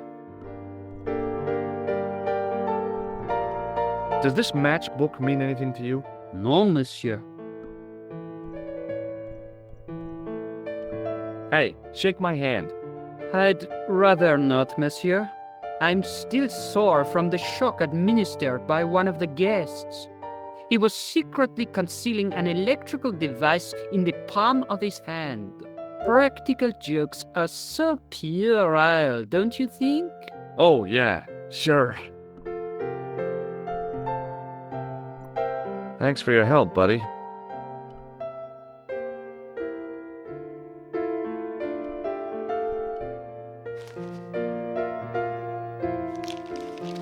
Hi, ma'am. Hello, George. What can I do for you now? I got the key. Thanks for your help, ma'am. Did you know there's a gangster out front? What makes you think he's a gangster? The Italian suit and the bulge in his pocket? I know plenty of men with Italian suits and bulges in their pockets. That doesn't necessarily make them gangsters. That gangster I told you about?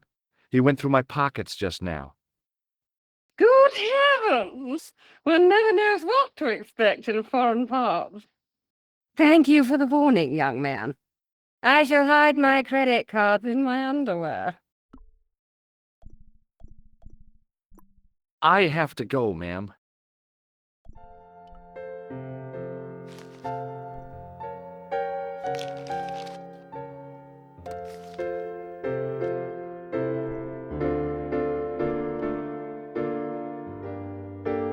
Bonjour, couleur.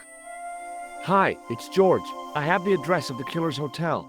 If you're going to pay him a visit, take care. Remember, that guy's a professional. Thanks. I'll be fine.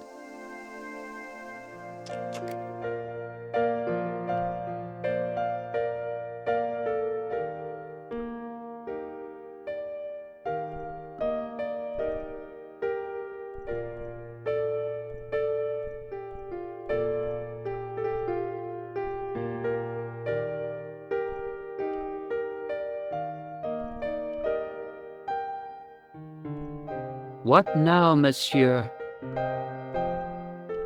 Would it make a difference if I told you the guy in the photo was a murderer? We are accustomed to catering for celebrities, monsieur.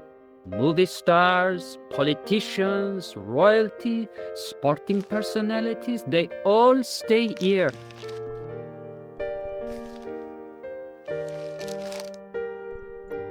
Thanks for your help, buddy.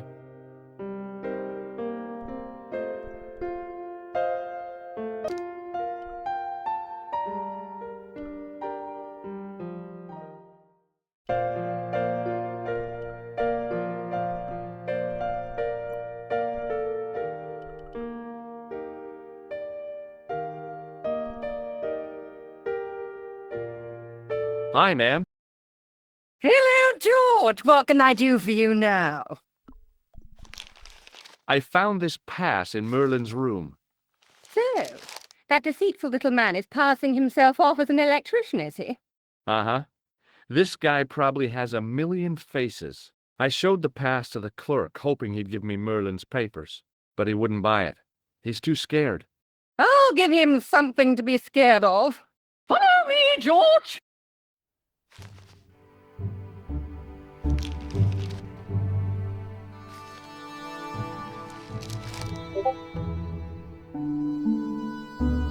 Did you place a package from Merlin in the hotel safe?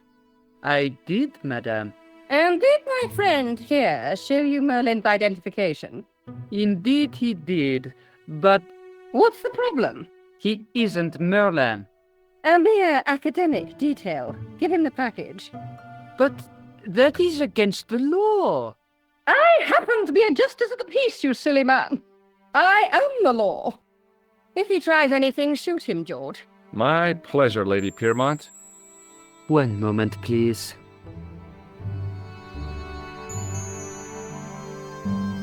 You know, I haven't enjoyed myself this much since Greenham Common. I don't know what I would have done without you, Lady Piermont. Voilà, monsieur, le manuscrit de Monsieur Merlin. Thanks. How satisfying. An Anglo-American alliance that actually worked. The clerk had given me a tightly rolled sheet of parchment. I decided not to unroll it until I was safely back in Nico's apartment.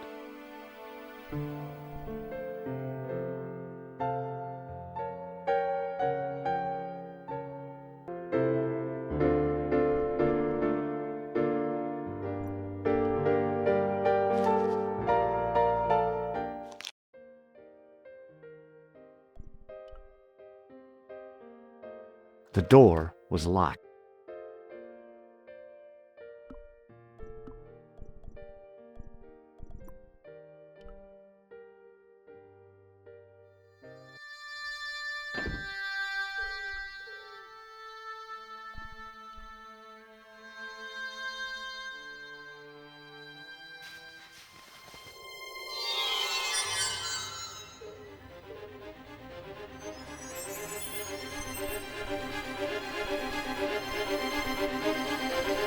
I knew this was no way to treat an angel, but I couldn't let it fall into the hands of the goons waiting outside.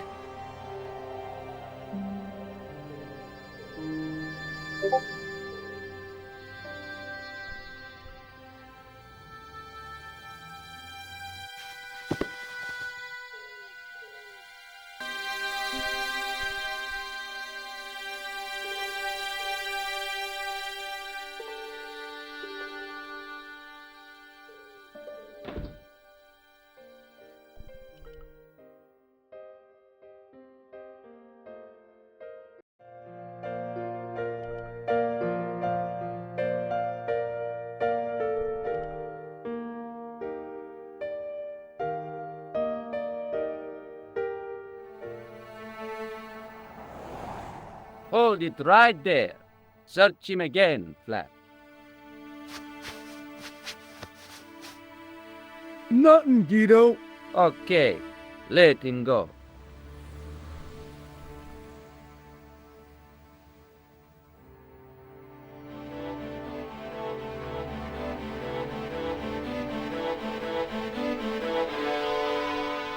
If the manuscript was what Flap and Guido were after, they were going to be disappointed. I couldn't wait to get back to Nico's apartment and check it out.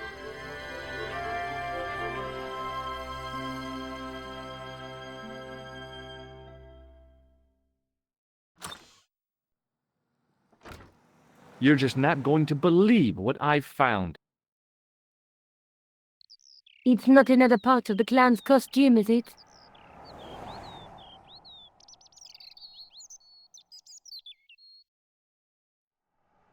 It's a medieval manuscript. Khan left it in the safe at the Ubu. It's incredible. Is this what he took from Plantar? It could be, which means it's worth enough to kill for. Look there, two guys on the same horse. Oh yeah, maybe they couldn't afford one each. What of it? Have you ever heard of the Knights Templar? Their official seal was an image of two knights sharing a horse. Whatever this manuscript means, it's connected with the Templars. How come you know about these knights? I learned about them while writing an article on the Crusades. This guy, named Hughes the Pagan, arrived one day at the court of King of Jerusalem. He offered to protect the Christian pilgrims from the displaced Muslim armies. The king would be able to guarantee safe transit to Christians in the Holy Land. Safer journeys meant more pilgrims, and pilgrims meant trade and wealth. The Templars proved invaluable to the king as a mercenary army. It was said that they never asked how many the enemy numbered, just where they were. And as the years went by, the Templars grew in wealth and numbers. They were so rich, even kings came to them for loans, but at the height of their power, they fell foul of the King of France. He rounded them up and turned them over to the Inquisition. Thousands of Templars were subject to torture and confessed to heresy. Of course, at the hands of the Inquisition, there wasn't much they wouldn't confess to. The last Grand Master Jacques de Molay was burned alive. But the treasure of the Knights Templar was never found.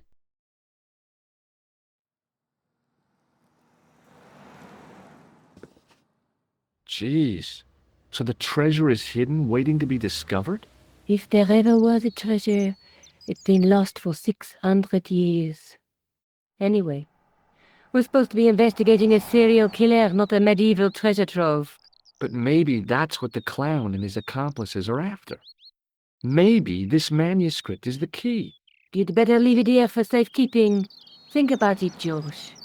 One guy's already died for it, as you said yourself. Besides, that parchment is fragile. Okay, I'm convinced. You keep hold of it. Let's take another look at the manuscript. Let's face it, we need help, George. Someone who knows about these things. Who do you suggest? Indiana Jones? I know a guy who specializes in medieval studies. His name is Lobino. Huh. Some stuffy old fossil who gets horny over ancient relics, I suppose. So worried. Andre isn't the stereotypical professor you have in mind. Where can I find this Lobino guy? At the Kroon Museum. I'll give you the address. There's a guy with a sword and a bull. The only mythological bull I know of is the Minotaur, but he was only half bull. I don't think I'd like to be half a bull, even if it was the bottom half. What's that object between them? It looks like a gem on top of a tripod. There's a guy working on a loom. He's weaving a carpet or a tapestry.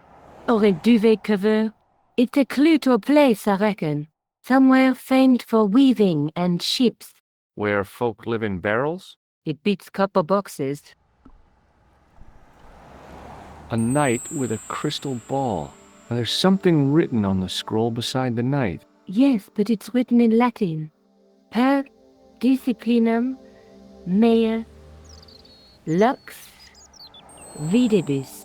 By my teachings, you will see the light. You speak Latin? Where did you learn a trick like that? A trick? I studied law, okay? I can read Latin. My, you're touchy. Tell me that again. Through my teachings, you will be enlightened. There's a woman looking at her reflection in a mirror, but the reflection has 3 hideous faces. She reminds me of the wicked queen in Snow White. She was the one who said, "Mirror, mirror on the wall," wasn't she? She made me cry so much when I was a kid, Mom carried me out of the movie theater. She didn't frighten me in the least. Like I said, I was only a kid. I didn't like the crocodile in Peter Pan either.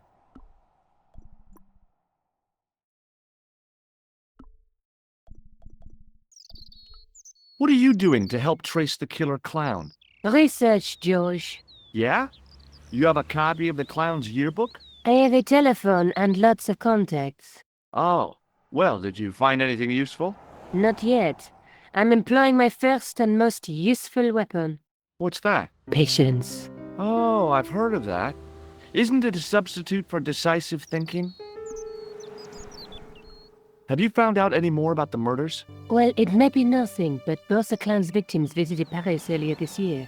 When? The second week of July. They were both here at the same time. Did they meet?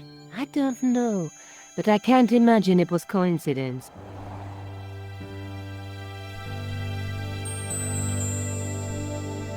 I found this in the killer's room. What is it, a credit card? ID. Thomas Merlin, of the Gruber Electronics Corporation. Never heard of him, or the company. I found this matchbook in the killer's hotel room. It's from the Club Alamut. Never heard of it. Is there anything written inside it?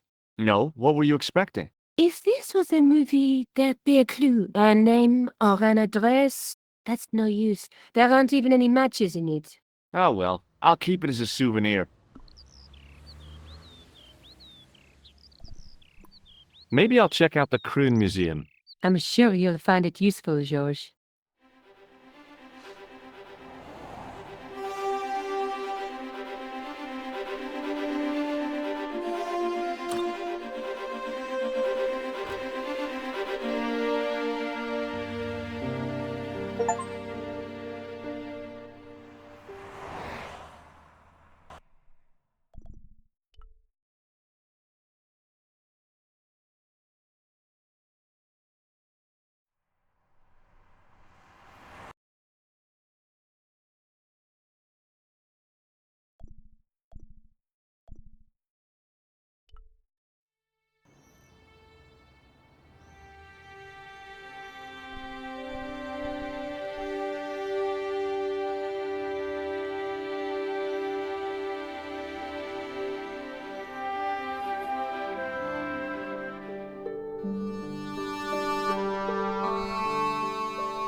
Pardon me, Oui, monsieur? are you Labino? Oh, no. Fancy you mistaking me for him. No. I am the deputy custodian. But Labino does work here. Work? I wouldn't go so far as to call it that. He studies here most days, but as you can see for yourself, not today. Do you know anything about the Knights of the Temple? No, sir. Not a sausage. Do you know anything about medieval manuscripts? Not me, monsieur. I am no scholar, though people often mistake me for one. It is the uniform, I guess. They see the clothes. They are impressed. And they ask you to park their cars? They ask me to park the... No. They assume I am an authority on the exhibits in my care. Whereas you know next to nothing about history. Of course not. All I am saying is, I am no scholar, not like Monsieur Lobineau. Do you recognize the man in this photograph? No, monsieur. Is there any reason why I should? I guess not.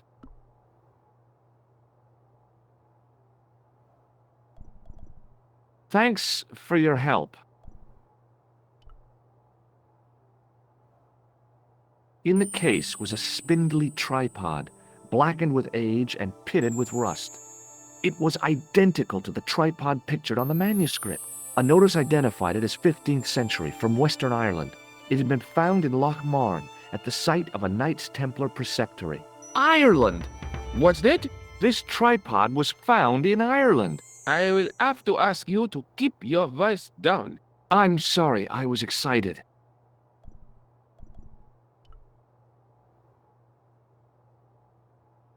I tried to sneak my hand inside while the guard wasn't looking, but the case was locked.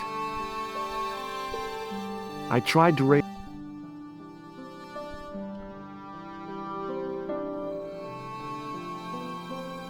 The rod turned smoothly, and the window above me opened. I tried to sneak...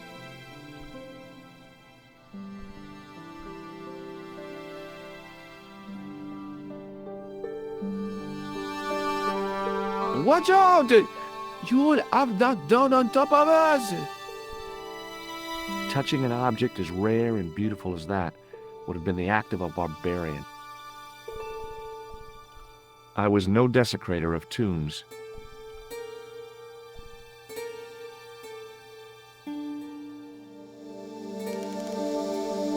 Leave it alone. That closet is over 3,000 years old. Closet? It's a sarcophagus.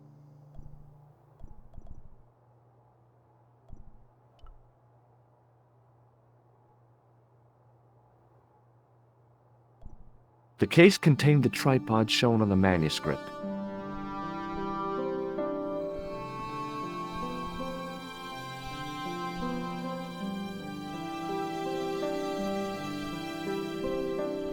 Pardon me, Oui, monsieur? have you ever heard of the Club Alamut? Oh no, I don't frequent places like that. Can you give me any further information about the tripod? Certainly, monsieur. It's infamous. That tripod, that belonged to John Dee. What can you tell me about the collection of coins? A rare example of silver coinage from the reign of Philippe le Bel. That little old lay buried for centuries in a field on the outskirts of Paris. They're unique. Nothing like them has been found anywhere else in Europe. The sign on the tripod says it was found at a Templar preceptory. It does? Yeah, it doesn't mention John Dee at all. Most remiss. You don't know anything about the tripod, do you? No, I don't. I never had much of a start in life, you see. I owe what little education I gained to my uncle. He was an optician, but he also doubled as the village school teacher. He taught me the alphabet. Wait, 19 letters of it. The bottom row of the chart was too small even for him to read, so he left them out. Why don't you start over and enroll for adult education? You know, I never thought of that. Do you see? If I studied art, and did all my homework. I could be a professor of history. At your age? Dream on. Who was Philippe le Bel? You don't know? Philippe IV, the King of France. Wasn't he the guy who wiped out the Knights Templar? I have no idea, monsieur. All I know is he was King of France. I don't even know why he was called Philippe le Bel. What's the importance of John Dee's tripod? Dee was the most famous escapologist of the 16th century, the Houdini of his time. Don't you mean alchemist? Escapologists use ropes, chains, and handcuffs, not tripods. Well, whatever he was, that is the tripod he used in his experiments. Thanks for your help.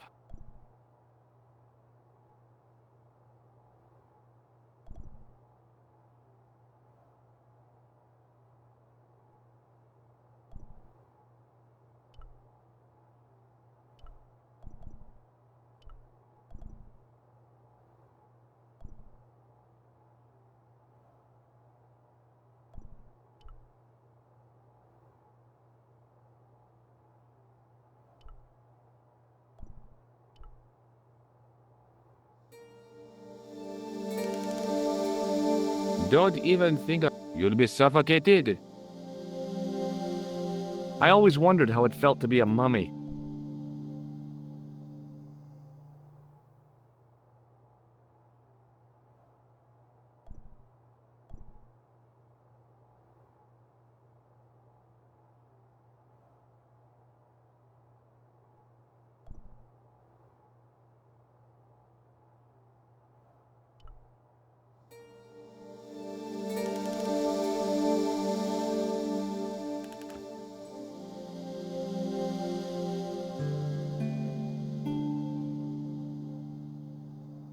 This is ridiculous. I could be here for hours.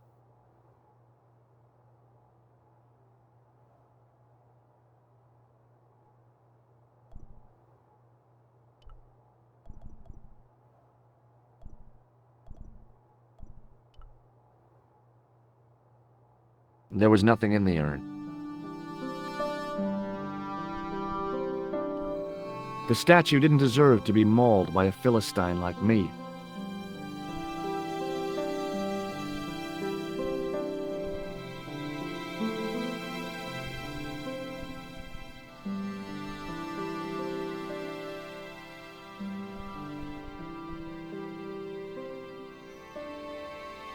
The tripod was definitely the one on the manuscript. The Templar connection confirmed it. I was tempted to go to Ireland to check it out.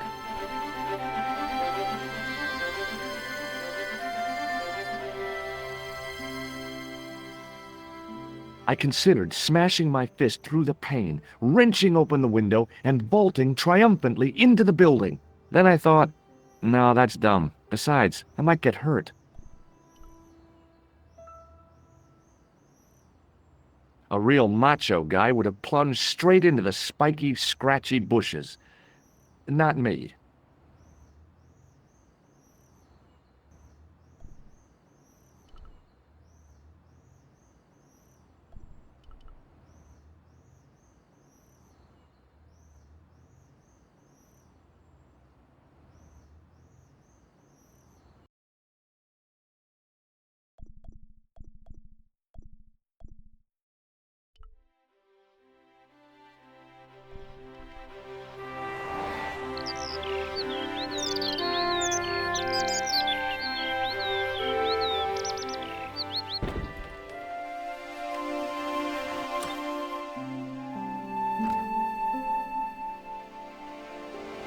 Hi, Jules.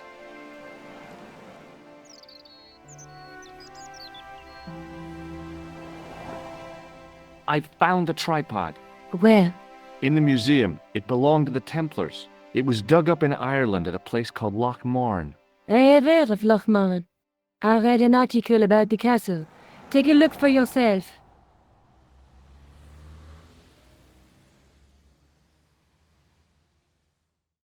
A popular gossip magazine? You read that rubbish? No, I write it.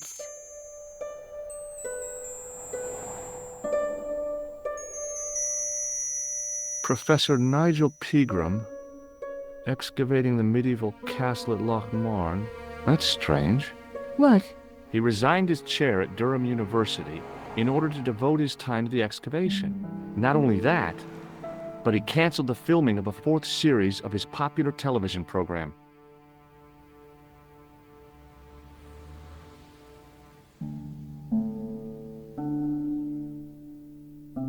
This site at Lochmarn must be awful important to him. He's the professor of history. They're all cuckoo. All the same, I'd like to talk to this Professor Pegram. How do you feel about a trip to Ireland? Disappointed. Huh? That I won't be going. I want to follow up the Bellotta case. If you really think Pegram's dam is important, why don't you visit Lochmarn? On my own? I'm not so sure about that. Where is Ireland exactly? What do you know about Professor Pegram? I've seen a television program, Pegram's Past. He's written a book, The Crusader Families of Ireland. I'll bet he'd be interested in the manuscript. I'll see you later. Okay. Keep me informed if you find anything new.